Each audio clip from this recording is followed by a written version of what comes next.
How to delete your Netflix account. Hey everyone, welcome back to our channel How to Geek. In today's video, I'll simply show you how you can delete your Netflix account, so just make sure to watch the video till the end.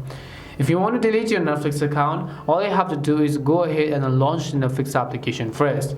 And once you launch the Netflix app, make sure to sign into your account by tapping on the profile icon and entering your PIN as well. And once you sign into your account, make sure that it is a primary account.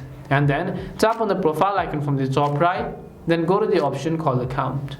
Once you go to account, here you'll find all the sorts of various options, and you just have to look for the option called delete account, or in most cases you can just tap on the account information button. So just scroll down, and at the bottom under the settings option you can tap on the delete account button. Once you tap on the delete account button, it will ask you to confirm your identity by emailing a code to your Netflix account or the email address, or confirming your payment methods. And once you've verified either of these methods, you'll be able to successfully delete your Netflix account. So that is basically how you delete your Netflix account. We hope the video was really helpful, and if it did help you, then make sure to leave a like and subscribe to our channel. If you've got any more questions, feel free to leave them down. Thank you very much for watching, and see you soon in our next video.